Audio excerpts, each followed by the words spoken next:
আসসালামু আলাইকুম। কৌটিক বাংলার পক্ষ থেকে সবাইকে স্বাগতম। শিক্ষার্থীবৃন্দ, আশা করি তোমরা প্রত্যেকেই ভালো আছো, সুস্থ আছো এবং কৌটিক বাংলার সাথেই আছো। বিশেষ করে তোমরা যারা 2025 সালে এসএসসি পরীক্ষা অংশগ্রহণ করতে যাচ্ছ, তোমরা একটা চিন্তায় পড়েছো তোমাদের পড়াশোনা কিভাবে হবে, রেজাল্টটা কিভাবে ভালো করবে এবং পরীক্ষা কত তারিখ নাগাদ হবে। অন্যান্য যেই পরিস্থিতি আমরা দেখতেছি, সেই পরিস্থিতির কোনো প্রভাব আমাদের পরীক্ষা 2025 সালের এসএসসির উপর পড়বে কিনা সেটা নিয়েও তোমরা অনেক চিন্তিত। শিক্ষার্থীবৃন্দ, বর্তমান যে পরিস্থিতি, এই পরিস্থিতির প্রভাব তোমাদের কোনো পরীক্ষার উপরে পড়বে না বলে আমি আশা করছি। সেই ক্ষেত্রে যেই যথা টাইমে পরীক্ষা হওয়ার কথা, সেই যথা টাইমেই পরীক্ষা হওয়ার সম্ভাবনা রয়েছে। সেই ক্ষেত্রে তোমরা বাসায় আর বসে না থেকে যে সময়টুকু পাচ্ছ সেই সময়ে পড়াশোনা করো, ইনশাল্লাহ ভালো একটা রেজাল্ট করতে পারবে। শিক্ষার্থীবৃন্দ, আমি আজকে বাংলায় একটা গদ্য নিয়ে আলোচনা করতে যাচ্ছি, যে গদ্যটা তোমাদের 100% পড়তে হবে এবং একটা বাংলা গদ্য সবচেয়ে কম সময়ে তুমি কিভাবে পড়বে এবং এখান থেকে একটা সৃজনশীল আসলে কিভাবে অ্যান্সার করবে সেটাও আমি আলোচনা করব। যারা এই মুহূর্তে আমার চ্যানেলে জয়েন করেছো, অবশ্যই চ্যানেলটিকে সাবস্ক্রাইব করে বেল আইকনটি অন করবে এবং পুরো ভিডিওটা অবশ্যই তোমাকে না টেনে দেখতে হবে কিছু শিখতে হলে। শিক্ষার্থীবৃন্দ, সবার ইচ্ছা থাকে ভালো একটা রেজাল্ট করা। ভালো একটা রেজাল্ট করার জন্য তোমার ভালো একটা গাইডলাইন প্রয়োজন, ভালো একটা সাজেশন প্রয়োজন, ভালো শিক্ষক প্রয়োজন। ইনশাল্লাহ আমি সবগুলোই তোমাদেরকে দেওয়ার চেষ্টা করছি।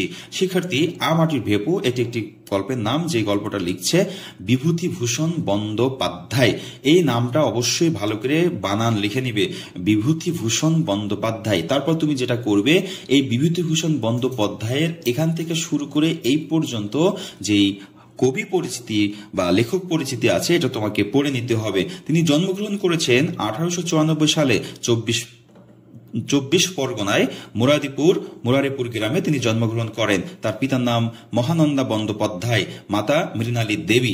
এছাড়া আমরা দেখতে পাচ্ছি তিনি হচ্ছে প্রাকৃতিক সৌন্দর্য, গ্রাম বাংলার মানুষের সহজ সরল জীবনযাপনের অসাধারণ এক অলেখ্য নির্মাণ করে তিনি বাংলা কথা সাহিত্যে অমর হয়ে আছেন।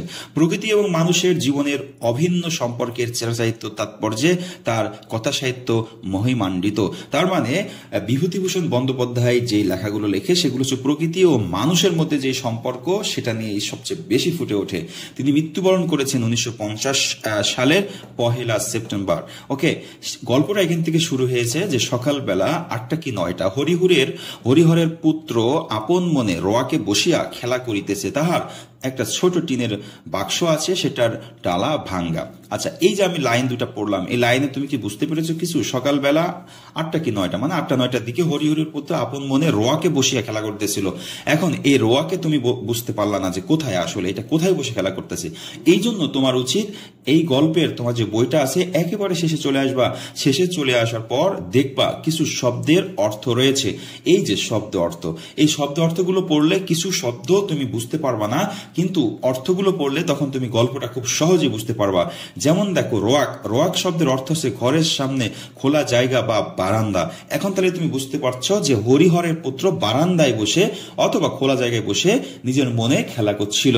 চুপড়ি মানে ছোট ঝুড়ি বা ক্ষুদ্র থামা। নাটা ফল মানে হচ্ছে করঞ্জা ফল। খাপ্রার কুচি মানে কলসি ভারী প্রভৃতির ভাঙা অংশ বা টুকরা। পিজ্জা পোলের আসামি মানে খাঁচায় পড়ে থাকা অবলিত আসামির মতো অর্থে।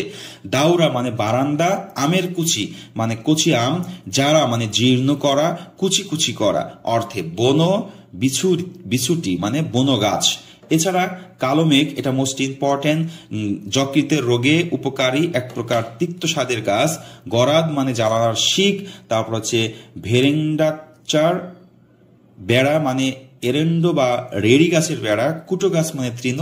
আর রসো মানে থাম। এরপর তুমি যেটা করবা, এই যে এখান থেকে দেখো পাঠ পরিস্থিতি আছে, পাঠ পরিস্থিতিটা সুন্দর করে একবার মনোযোগ সহকারে পড়বা। পড়ার পর তুমি চলে আসবা এই গল্পের একেবারে প্রথমে, যে সকালবেলা 8টা কি 9টা, এখান থেকে সুন্দর করে এই গল্পটা A to Z একবার মনোযোগ সহকারে তুমি পড়বা।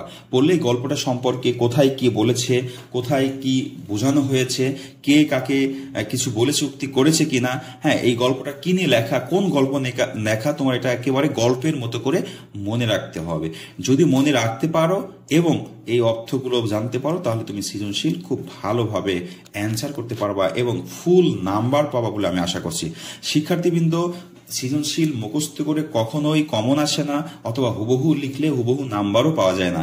সেই ক্ষেত্রে হুবহু লিখতে গেলে সময়ও পাওয়া যায় না। এই জন্য তোমার নিজের মতো করে যদি তুমি সুন্দর করে সংক্ষিপ্ত আকারে সবকিছু উপস্থাপন করতে পারো, ইনশাল্লাহ তুমি 5-এ 5 পেয়ে যাবা। এখন বিষয় হলো, স্যার আমি গল্পটা পড়লাম, এখন আমার কি করণীয়? এখন হচ্ছে আপনার সৃজনশীল প্র্যাকটিস করতে হবে।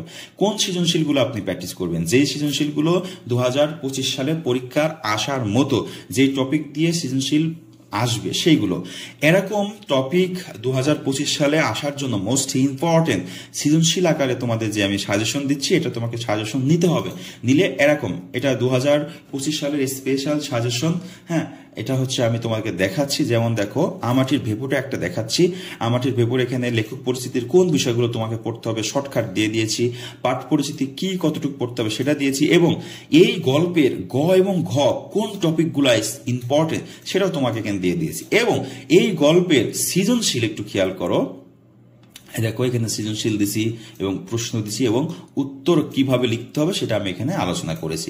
এরকম প্রত্যেকটা অধ্যায়ের বাংলার অন্যান্য সবগুলো সাবজেক্টের ইম্পর্টেন্ট সাজেশন যদি তুমি নিতে চাও, তাহলে তোমাকে অবশ্যই কবিটি বাংলার সাথে যোগাযোগ করতে হবে। এখানে হোয়াটসঅ্যাপে একটা স্ক্রিনে নাম্বার দেওয়া আছে, হোয়াটসঅ্যাপ নাম্বার, তুমি যোগাযোগ করবা। সেই হোয়াটসঅ্যাপ নাম্বারে আমি তোমাকে কিভাবে সাজেশন নিতে হয় সেটা বলে দেবো। এবং তোমাদের সবচেয়ে বড় যে বিষয়টা হচ্ছে, এবছর পদার্থবিজ্ঞান, রসায়ন এবং গণিত, এই 3টা বিষয় কিন্তু বেসিক না থাকলে প্লাস পাওয়া যায় না। এই জন্য বেসিক তোমাকে শিখতে হবে। তোমাদের বেসিক ক্লাস আছে, এই সাজেশনের সাথে তুমি বেসিক ক্লাসটাও ফ্রি পাওয়া, রেকর্ড ক্লাস। ওকে, সবাই ভালো থাকবে, সুস্থ থাকবে এবং কবিটেক বাংলার সাথেই থাকবে, যেন এসএসসি 2025-এ তোমরা A+ উঠিয়ে নিয়ে যেতে